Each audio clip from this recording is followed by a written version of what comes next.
Hola a todos, mi nombre es Federico Garay y soy analista de research de IOL Invertir Online. En esta ocasión voy a estar hablando de las próximas elecciones legislativas y de las diferentes alternativas de inversión que se presentan como más atractivas frente a los diferentes escenarios. En primer lugar, voy a hablar sobre lo que hay que saber de estas elecciones, cuántas bancas se renuevan y la distribución de los principales espacios políticos en el Congreso Nacional. En segundo lugar, voy a estar hablando sobre el dólar financiero y los diferentes dólares de convertibilidad que surgen de la utilización de variables monetarias. En tercer lugar, voy a estar tratando activos de renta fija y de renta variable que creemos interesantes en este escenario preelectoral. Y por último, nos vamos a preguntar cuál es el escenario más probable y si hay argumentos para que se dé una sorpresa electoral. Lo primero a saber es que este año se celebran elecciones legislativas, también llamadas de medio término por realizarse en la mitad del mandato presidencial. En Argentina, los procesos electivos se dividen en dos partes. En primer lugar, se encuentran las elecciones primarias abiertas, simultáneas y obligatorias, más conocidas como PASO, que se celebran el 12 de septiembre. El principal fin de estas elecciones es definir una única lista de candidatos dentro de cada espacio político para las elecciones generales, que este año tienen lugar el 14 de noviembre, es decir, 63 días después. Respecto a qué cargos se renuevan este año, comenzando por el Senado de la Nación, se renuevan 24 de los 72 escaños, esto es el 33% del total, y se vota en 8 de las 24 jurisdicciones, en las provincias de Córdoba, Santa Fe, Mendoza, Tucumán, Corrientes, Chubut, Catamarca y La Pampa. En esta Cámara, el Frente de Todos, que representa al oficialismo, tiene quórum propio. Cuenta con 41 bancas en la actualidad y renueva este año 15 de ellas. Por el lado de la oposición, el principal espacio político, Juntos por el Cambio, tiene 25 bancas y renueva 8 de ellas. En este caso, para tener quórum propio se necesitan 37 bancas al menos. Y dado que en 5 de las 8 jurisdicciones donde se vota senadores, el Frente de Todos ganó por una amplia diferencia en las elecciones presidenciales de 2019, se tendría que dar una muy mala elección para el oficialismo como para que pierda el control del Senado. Por otro lado, en la Cámara de Diputados se renuevan 127 de los 257 escaños. Esto es el 49% del total, aquellos legisladores elegidos en 2017 y se vota en las 24 jurisdicciones. En este caso, el Frente de Todos tiene 119 bancas y renueva 51, y Juntos por el Cambio tiene 115 bancas y renueva 60. En este caso, y dado las últimas situaciones y eventos políticos que deterioraron la imagen del gobierno, parece más difícil que el oficialismo obtenga las bancas necesarias para obtener también quórum propio en esta Cámara, por lo que el resultado electoral en la Cámara de Diputados resulta particularmente incierto. Con respecto a las implicancias dentro del mercado de capitales y en base al comportamiento del mercado en las últimas elecciones, sí parece más claro que un resultado favorable a la oposición sería positivo para los precios de los activos financieros locales. Ahora pasemos a ver en detalle cada uno de los activos, separando lo que es el dólar, la renta fija y la renta variable. Previo a un proceso electoral en Argentina, suele prevalecer una tendencia de mayor dolarización en los portafolios. Según estadísticas públicas del Banco Central de la República Argentina, en los años de elecciones, en promedio, la compra de dólares en los 3 meses previos a la elección estuvo 37,5% por encima de los 3 meses inmediatamente anteriores. Esta tendencia se suele acentuar más en elecciones presidenciales, donde el aumento fue del 46,2%.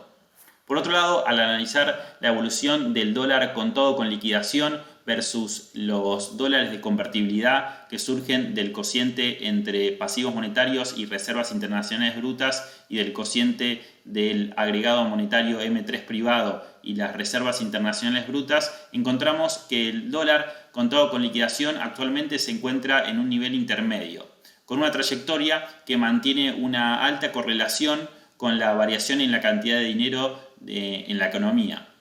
No obstante, en los días previos y posteriores a las elecciones suele primar la volatilidad en los activos financieros, por lo que los inversores con un perfil más conservador prefieren mantenerse posicionados en dólares. Sugerimos aquí dos alternativas para invertir los dólares que permiten generar un ingreso por la renta de los cupones. Veamos esas dos alternativas. La primera de las alternativas de inversión en dólares que encontramos interesante es el Fondo Común de Inversión AdCap Renta Dólar. Este fondo fue recientemente reconvertido a partir de una nueva composición de su cartera. Está compuesto por un 38% de activos de Brasil, en particular bonos corporativos de alta calidad crediticia. Luego tiene un 35% de su cartera alocada en bonos de Argentina, dividido en lo que es bonos soberanos, bonos provinciales y obligaciones negociables de alta calidad crediticia también.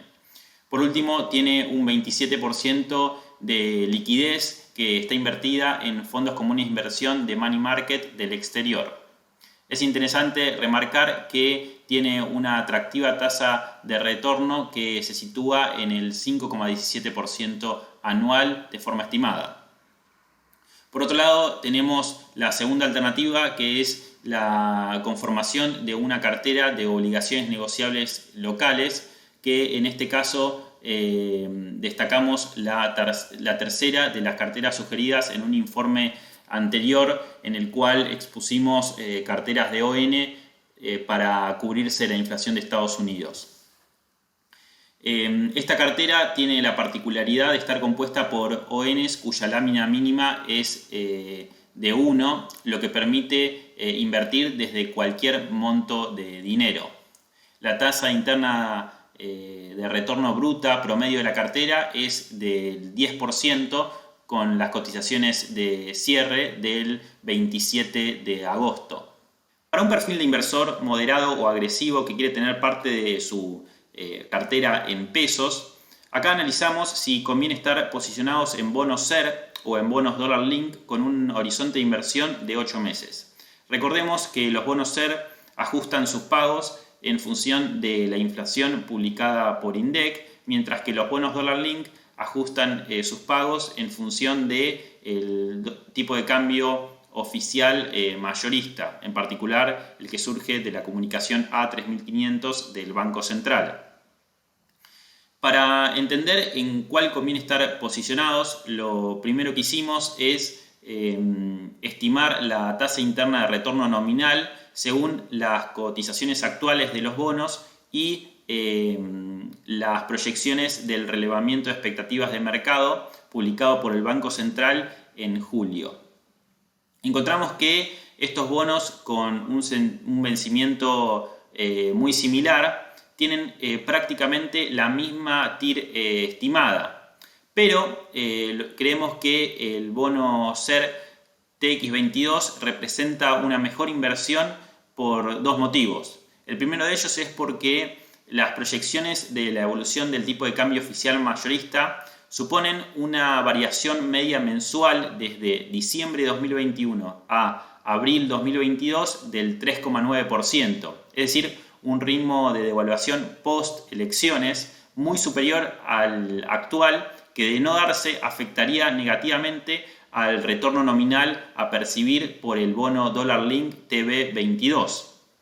En los próximos meses, por otro lado, la política fiscal se volverá expansiva con el propósito de apuntalar el consumo interno, lo que implica que difícilmente la tasa de inflación se desacelere demasiado desde los niveles actuales.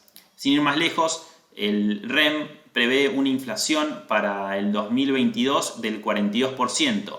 Esto es 6 puntos porcentuales, apenas por debajo de la inflación esperada para este año. En resumen, a los precios actuales y con las últimas proyecciones del REM, preferimos mayor exposición a los bonos SER, ya que el TB22 incorporaría una aceleración de devaluación importante. Ahora pasemos al análisis de la renta variable local. Los periodos electorales en Argentina suelen ser eventos de incertidumbre y que generan una mayor volatilidad en el mercado. Hay experiencias tanto positivas como negativas en las cotizaciones de los activos financieros luego de las elecciones. El acontecimiento más reciente nos remite a las PASO del 2019, con la victoria sorpresiva de Alberto Fernández sobre Mauricio Macri por una diferencia de 16 puntos porcentuales, lo que desencadenó una caída del Merval medido en dólares contado con liquidación de 49% en un solo día. Asimismo, hay un evento contrario que fue el de las elecciones legislativas del año 2013, donde el oficialismo de ese entonces no logró una buena elección. En ese sentido, el resultado fue el opuesto para el mercado, dando inicio a un rally del mercado, principalmente de acciones, con subas de más del 200% en el lapso de 4 años. Acá destacamos una suba del 36% para el periodo entre las elecciones legislativas del 2013 y las elecciones presidenciales de 2015 y de 127% entre estas últimas y el máximo histórico del índice alcanzado el 31 de enero de 2018. Por otro lado, del análisis de la variación del índice Merval en las últimas 2 elecciones presidenciales y en las últimas 2 elecciones legislativas, entre el día posterior a los comicios y su inmediato anterior, surge que tanto en las elecciones PASO como en las elecciones generales, el impacto de las elecciones presidenciales es mucho mayor sobre el mercado que el impacto que tienen las elecciones legislativas. Otra arista del análisis del índice Merval es ver la performance de los diferentes sectores económicos. En este caso nos centramos en los sectores de energía y servicios públicos, el sector financiero y el sector de materiales. Del análisis de la repercusión de las elecciones en las acciones argentinas, encontramos que las acciones del sector de materiales son menos volátiles ante el resultado electoral, lo que resulta un dato interesante y de valor para aquellos inversores que quieran posicionarse en renta variable, pero de una forma más defensiva. Los activos que forman parte del sector de materiales son las acciones de Aluar, Ternium, Loma Negra y Holcim. Por otro lado, los inversores que piensen que la oposición va a tener un buen resultado electoral tienen la posibilidad de invertir en el Fondo Común de Inversión Premier Renta Variable, que está administrado por Superviel Asset Management y que replica muy bien la evolución del índice Merval. En función del análisis desarrollado en la primera parte del video, en donde vimos lo que hay que saber de estas elecciones, creemos que el escenario más probable es que se mantenga el statu quo, es decir, que el Frente de Todos, el oficialismo, mantenga el quórum propio en el Senado y que ninguna de las 2 principales fuerzas políticas del país tenga mayoría en la Cámara de Diputados. Mientras tanto, creemos que sí existe la posibilidad de una sorpresa electoral, pero con una probabilidad menor. La sorpresa electoral estaría dada porque el Frente de Todos pierda la mayoría en el Senado y o porque la oposición obtenga mayoría en alguna de las 2 cámaras del Congreso Nacional. Los factores que hacen posible que exista la posibilidad de una sorpresa electoral son 2. En primer lugar, tenemos el deterioro de la imagen del gobierno, que en este caso la vemos representada a través de la evolución del índice de confianza en el gobierno elaborado por la Universidad Torcuato Di Tella, cuyo objetivo es medir la evolución de la opinión pública respecto de la labor que desarrolla el gobierno nacional y que varía en una escala del 0 al 5. Durante la gestión de Alberto Fernández, el índice en enero de 2020 se situaba en 2,32. Alcanzó un máximo de 3,29 en abril de 2020, en tanto que el último registro de agosto de 2021 es de 1,85. Este valor se encuentra 6% por debajo del correspondiente al último mes de la administración de Macri. El segundo factor que creemos que hace posible la existencia de una sorpresa electoral es la situación económica, una variable relevante a analizar al momento de ver la votación de los ciudadanos. En este caso vemos la variación del índice de los salarios reales, los cuales se calculan a partir de los salarios nominales y se le descuenta la inflación. Vemos que durante la administración de Macri los mismos cayeron en un 20%, mientras que durante el primer año y medio de la gestión de Alberto Fernández los mismos se deterioraron en un 4%. Estos son los factores que creemos relevantes destacar para que, digamos, exista una sorpresa electoral, la cual podría desencadenar un rally de los activos financieros argentinos, aunque difícilmente sea como aquel rally que vimos luego de las elecciones legislativas del 2013. En síntesis, y a partir del escenario base recién planteado, sugerimos para perfiles conservadores a moderados posicionarse en activos en dólares pero que generen un rendimiento, como lo son los fondos comunes de inversión y las obligaciones negociables.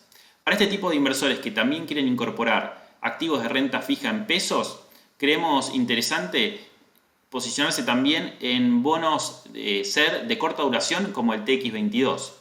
Por otro lado, para perfiles más agresivos sugerimos posicionarse en renta variable, pero en activos de menor volatilidad como son las acciones del sector de materiales. Por último, aquellos inversores que vean más probable un escenario de cambio, es interesante considerar el fondo común de inversión Premier Renta Variable, que busca seguir el movimiento del S&P Merval. Hasta aquí el análisis de las elecciones. Los invito a leer el informe especial que le dejamos en la descripción, en donde tratamos los temas vistos en este video en detalle. Hasta la próxima.